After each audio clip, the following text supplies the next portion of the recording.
A lot of the people who we didn't care so much about, that is, not the VIPs, snuck out in the middle of the night.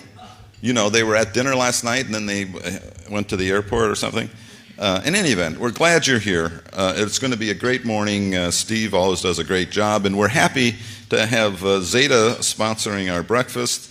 And they are a frequent, a little bit on and off supporter of this show. I'm now hereby stating, we'll see, I shouldn't do this, that they're going to, we've always appreciated that. This morning you're going to hear from Cynthia Janelli, VP of Global Consulting, VP of Client Services. And they're going to talk about signal data with a lot of other, it's all right there. Hear from them directly, and we're with Zeta. Come on.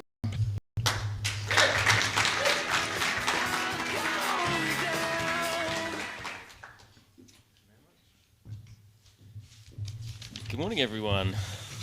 How are the heads today? I'm James Beecham. I'm GVP of Client Services at Zeta. And as we mentioned, Cynthia Janelli was with us, who's a VP on our Global Strategic Consulting team. Thank you very much for joining us this morning. Slightly diminished numbers, I notice. And getting a head start really today on tackling a very familiar goal to us as marketers, and that is, of course, how to deliver personalized one-to-one experiences at scale. You know, over the years, I'm sure we're all very familiar with this. It sounds very easy in theory, but those of us in the business know that even with a number of advances, a wealth of advances really in technology over the years, it's still pretty hard to pull off in practice. This morning we're going to talk to you about some best practices for harnessing the power of AI and high-fidelity signals to increase our ability as marketers to deliver against customer expectations, customers' wants and customers' needs, and while fulfilling our own objectives and obligations and constraints as marketers.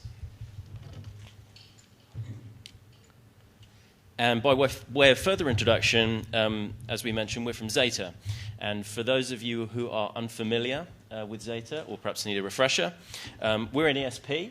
We're actually a relatively large ESP, and we've been around for quite a long time, formed over a number of years through the acquisition of several large players in said technology with our own data, proprietary data, advanced analytics to help some of the largest brands acquire and retain their customers.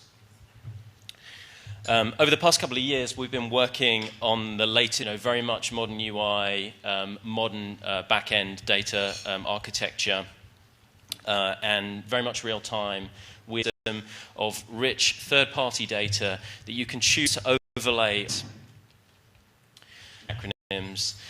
Today, we'll talk about how we can amp things up around these four things. So content at a one-to-one level in email and across complementary channels too, in and then finally outcomes and how we head a curve in terms of proactive insights and providing feedback so that we can fail fast, course correct, and repeat success quickly. And this is particularly interesting, I think, in the dynamic content world, where we're no longer talking about A versus B versus N. We're talking about potentially thousands or millions of experiments or permutations in marketing. I'll hand it over to now to Cynthia. James. Permutations in the morning. Okay. From my perspective, over the course of the last 3 days, I've heard a lot of action about strategic shift to holistic KPIs. But what I haven't heard us emphasize enough yet, how us as SMEs within our respective organizations have championed the role of deterministic data. Truth that other processes and platforms. So perfect timing for the focus of today's discussion of teams in tech and the fabulous speakers following us this morning. So in the next 15 minutes, I'm just going to talk about how you can, in context to data, filter out the noise surrounding the massive amount of data we're collecting on our consumers every day, distill that into meaningful connections from a personalization standpoint, so that we are isolating individual intent signals associated with someone's likelihood to convert, so that you can orchestrate across your full tech stack to drive efficiencies. Efficiencies in how you're prioritizing segments, individuals, offers, so that you're using one-to-one measurement to really predict the best outcomes for the individual as you as a brand. So, in data. So, from my perspective, and to a larger extent, Zeta, given its people-based orientation and how it views data, AI, and the platform, I truly believe that first-party data and deterministic data is the strongest tool in our marketer tool set.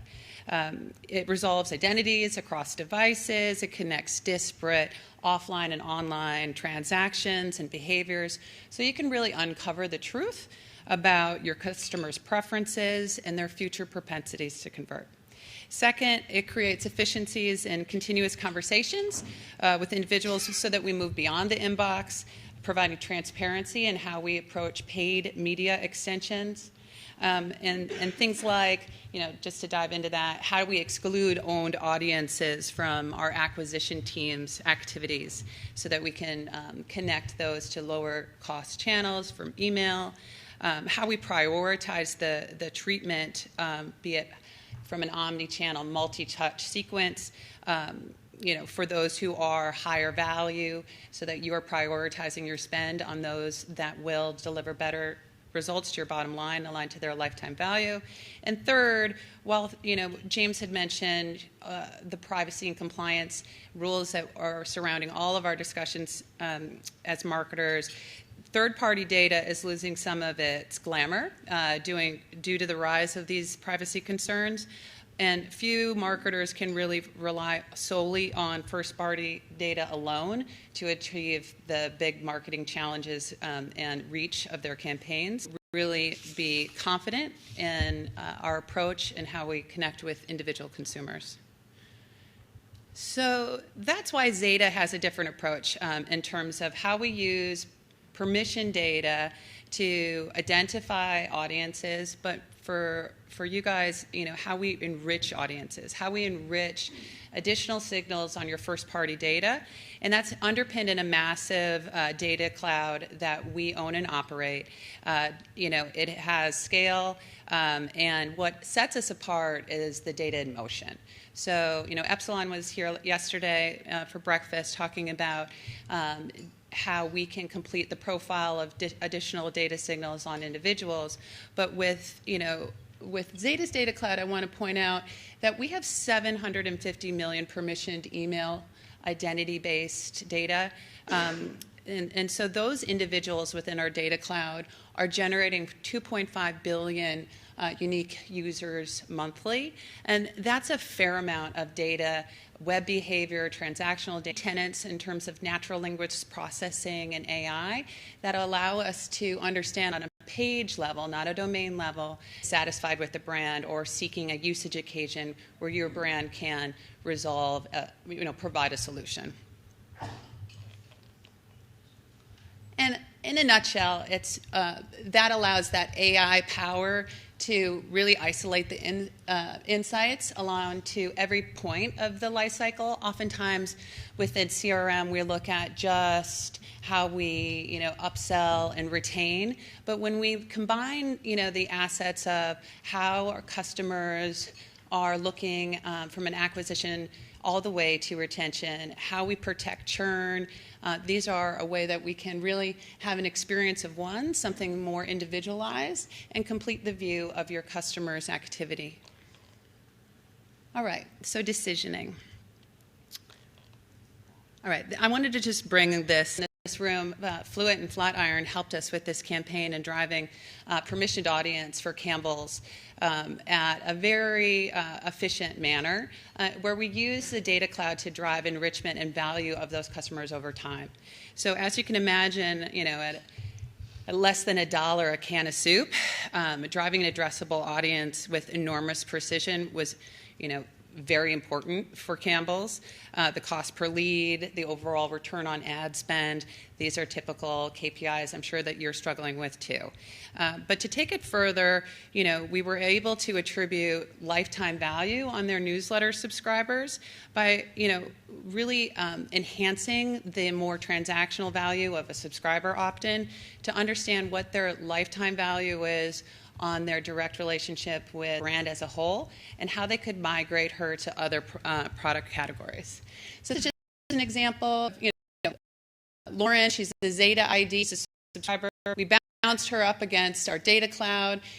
Campbell's knew that she had purchased this creamy tomato soup for her lunch at her desk, but we knew because of her intent signals online and because of her commentary about healthy options for her children in terms of what to put in their lunchbox, we know that she might be an intender for an in-store where she's looking at a URL title of curbside pick signal, taxonomy score that we put on her to say she is likely to count from Campbell's. She's likely to be upsold to the Plum Baby Organics products, given her interest in healthy foods at Whole Foods and the fact that she has a child in the household of less than 4. And that is a way that Campbell's took just a subscriber at a very low cost, enriched the value of that opt-in to something much more longitudinal in terms of how that individual can contribute to their business. And the delivery of it really helped Campbell's keep pace with her needs. And we've talked a lot about how AI and connected consumers are just it's hard to keep up, but this was a way that we could, take inspiration from a recipe to actual recommendations on how she approaches her mealtime weekly planning, how she can fill her pantry in terms of an Instacart recommendation based on that weekly meal planning solution, and then give her a mobile push app and surprise and delight her when she's perhaps on the way home from the office to pick up that bulk Campbell's purchase with a special trial offer as a surprise and delight. And this is really kind of where we at Zeta differentiate. We try to pull away the silos associated with some of the customer lifecycle friction points so that your consumers are really having that fluid experience of one across channels. Our foundation is with the ESP, but we use that data and that AI processing power to really distill what the next best action and next relevant connection the brand can have with the consumer, be it in a DMP environment or with website personalization. So the outcomes, I think it's also really helpful just to highlight some of the wins from this example.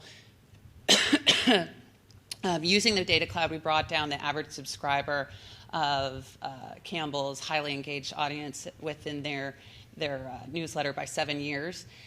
So really addressing the new generation of consumers and the expectation of how they wanted to be communicated with. And that gave us a 36% lift in their acquisition goals, gave a lift in total activity of engaged subscribers on their total file, and then what's really to the site and purchase. So we saw, in fact, that our subscribers were of high quality. They came back to the site, they redeemed, and they purchased the Campbell's product. So in closing, looking at these pillars of data, how we address personalization, how we deliver them in an omni-channel sense beyond the inbox, and how we optimize using AI as a tool to get through all the noise. It allows you to really push the value of what you're doing to use the first-party data asset throughout your full ecosystem, so that you can use the AI to deliver next best action that you may be missing. Thank you, James. Yeah. And to bring it back to the opening remarks that I made, harnessing the power of AI and those high-fidelity signals at every step in the life cycle can really increase the effectiveness of everything that we're doing from an email channel perspective, and then, of course, those complementary channels as well, and really help you to deliver on those customer expectations, wants, and needs. From a data perspective, it's important to connect both the traditional and new sources of data, so when we're talking about first and third-party sources of data, to create a richer understanding of the customer. From a decisioning perspective, leveraging AI to make sense of the fire hose of data, to identify where those opportunities are, to create meaning and create a truly complete view of the customer beyond what's currently known. From a delivery perspective, create the right tech environment to deliver that one-to-one personalization in email and, again, across channels. And while we at Zeta consider ourselves pretty full service from a technology and a data and a services perspective, we definitely play nice, if you will, within existing ecosystems and tech stacks too. So, if there's some of the rich data that's available in the data cloud on the Zeta side, we're happy to fit in within your existing tech stack. And then from an outcomes perspective, how do we get better with a clear view to analyze and optimize in new ways within that new AI-enabled one-to-one paradigm? And a closing thought and a little bit of a freebie, if I may. Cynthia's done it, but we'd be happy to answer any questions on that and talk a bit more about the scale of it and the types of data that will be something hanging around our presentation. And one of the things we'd like to offer that we typically do is provide what we call a data cloud import, where we would take a sample of your data, show you exactly what we can tell you about your customers within the data cloud. So the types of sites that they're browsing, the types of things that they're particularly, and how would you be able to motivate folks or recommend, the next best product, that kind of thing. So if you're interested in, speaking a little bit more about that, please find myself or Cynthia or Mike Esposito sitting at the back there, a gentleman with a fine head of hair and the pink shirt, hand up in the air. And thank you very much, folks. It's been a great conference, really great to spend some time with you and to meet you all, and safe travels.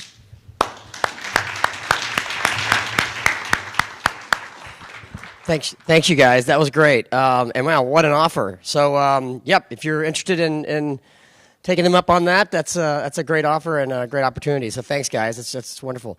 Mr. Smith, where are we? What are we doing? You want to take 2 minutes? Okay, so we're going to do 2 minutes just to refresh our coffees because we've got a lot to get through today, and we'll be back shortly. Give us 2, and we'll see you soon.